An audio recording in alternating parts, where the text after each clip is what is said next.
It's not a very good setup. I mean, there's this. Good morning, everyone. It is Tuesday morning at 10:33, and I'm doing a double live this morning. I figured I would go live on um, Instagram and on YouTube and see how that works. So, uh, just like on cue, Mr. Riggs shows up right when I start talking because he wants to be the center of attention. I'm going to try to, let me see this here. First, I want to give you all an update on Miss Elsa because I know a lot of you are wonderful and wanting to know how she is all the time. She's doing great. She actually started Chuck It.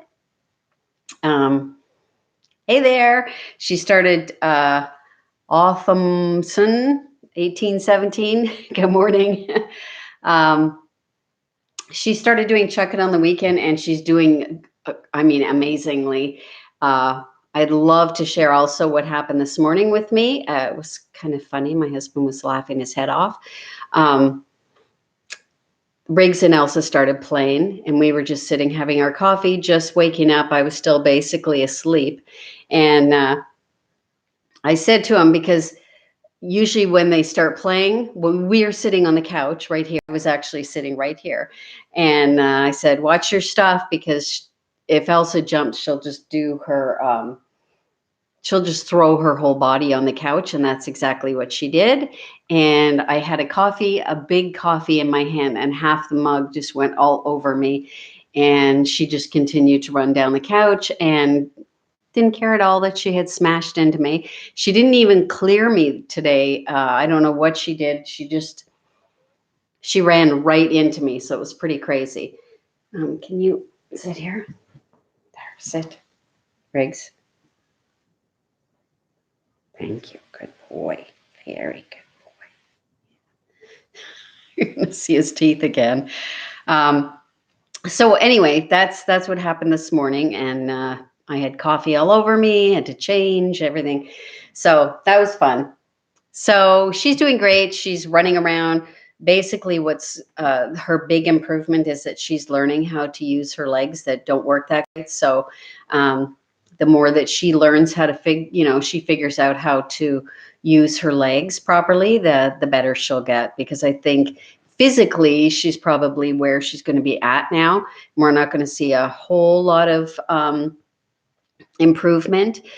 So she just has to figure it all out now, and she's doing great.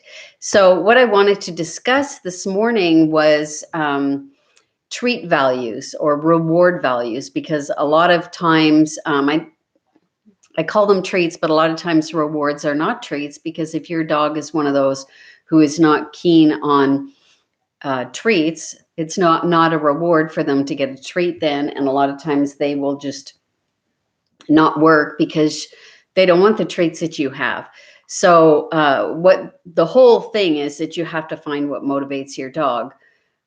My old girl, who's now long gone, Tilly, she would work for treats when she was first learning behaviors, unless we were somewhere where she felt nervous, and then I had to use a ball. And if I whipped a ball out, she was completely a different dog. Whatever was worrying her that was in the vicinity, she just completely forgot about if I had a ball. So that was her big reward if we were working somewhere where she felt uncomfortable. She was kind of a shy type girl, but huge drive, huge ball drive, the same as Riggs and Elsa. And I have used a ball a lot with Riggs when we're out, so that he completely gives me undivided attention if I have a ball. If I have food treats, not so much. So the value of a reward, let's just talk about treats right now, food treats. You have to use accordingly to what you are teaching and your surrounding area. So if you're at home, which is where training should start, with no distractions, usually it's easy peasy, and the dog can pay attention to you. Cheerios or something super low grade like that is usually works great. And as soon as you start to make an exercise harder or add distractions, a lot of times you have to up the value of your treat. Now, this is talking about food rewards. The same goes for if you're using a ball or a tug toy or anything. There are going to be rewards that are too high in value, which then your dog can't even think. I've worked a lot of times when dogs, the owner will pull out super great treats and the dog is just all over us and all over the owner and they can't even think. So that's where the value of the reward is too high. You have to lower the value. It has to be enough to keep your dog's attention, enough to work for, but not too much where they can't think. And that's all they're thinking about is the reward. Because if your dog is really food driven, food motivated, and you pull out liver at home, they're probably not going to be able to function because all they care about is what's in your hand, and they can't hear or even see visual cues. So the value of a treat or reward is super important. So if you find that your dog is just all they care about is what's in your hand, you've got a tennis ball in their hand and they're tennis ball crazy, then that's too much of a reward. You have to lower it down to maybe a different kind of ball, maybe just a tug toy, maybe a braided rope that they can tug on, maybe a frisbee. Or maybe you need to go to food if you're in an area where, a tennis ball is just too much. Maybe if there's not distractions in the area, they might be able to work for food. A lot of times what happens is you do all your training at home, nice and quiet area, and that's where we want to do our training so that the dog can actually get it. It gets into their head and they know what we're asking them. And hey, Jill. Then when you take it out to the park where there's all these distractions, oh my gosh, there's a dog across the park. Oh my gosh, that dog is playing ball. I can't function anymore because all I'm seeing is everything around. You pull out a high value treat and all of a sudden you have your dog's undivided attention. And I don't want to talk about when to give rewards or when to stop giving rewards today, because I want to do that at a different time, weaning off, and because that's very important and usually a big mistake that a lot of owners do, or canine guardians. Yeah, Jill, a lot of times if your dog is ball obsessed and they can't even think straight when the ball is in your hand, you have to lower it down. And I actually have a lot of balls in my house because both Riggs and Elsa and Tilly and Luke, pretty much all my dogs were obsessed with balls. Tilly was the most, then Elsa. Actually, Riggs is probably my number one obsessed dog now. He gets dilated pupils and everything when we bring out balls. But there's definitely a value level of balls. The tennis balls, the big Kong tennis balls, are by far the best at home. The smaller ones that I keep in my pocket for use at the park, they are the number one high value. And it doesn't matter how much, make sure he's not chewing this wire. No, he's chewing his feet. It doesn't matter how much food, different types of great food I have in my pocket. Well, unless maybe I had hamburger or something, the ball still wins when we're out at a park for undivided attention. That said, hey, Judy, your dog also has to learn that they are not just allowed to take the ball.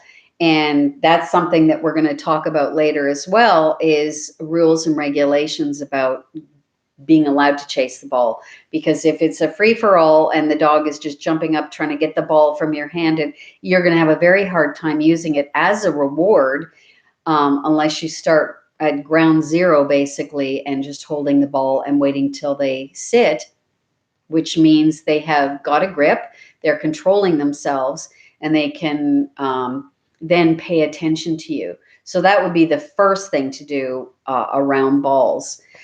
So the value of rewards is very important. I like to use the absolute best reward, which a lot of times is liver or something like that. I had beef esophagus for a while, which these guys loved.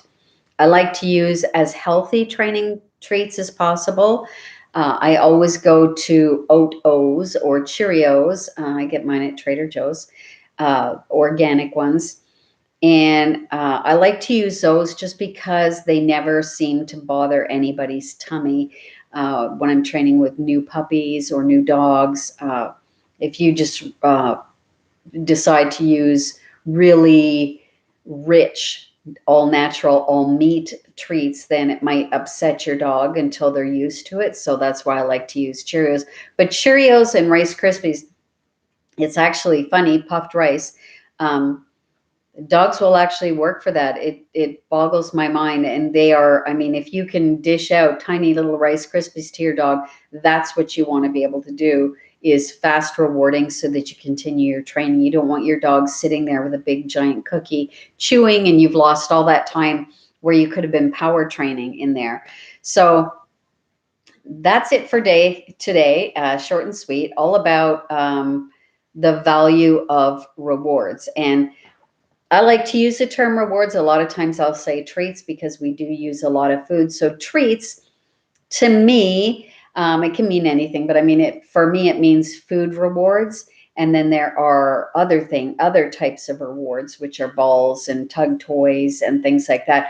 They all have different levels of reward, and when you're first training and you're in an area where you're not distracted, there's no distractions, you want a low level reward where the dog is excited to get the reward, but not too excited, because you want all that learning and that education getting in their head, and then they get rewarded for it. So in the next YouTubes or lives, I will be talking about when to reward and when to start weaning the rewards. So that's something that I'm really, really serious about, is that people wean off of treats as quickly as possible, because what we typically see is dogs who only do obedience when the owner has a handful of rewards. So that's going to be the next one. So thank you for joining me. And I love to hear from everyone. Have a great day. Stay in, stay safe, take space, give space, and have a good day.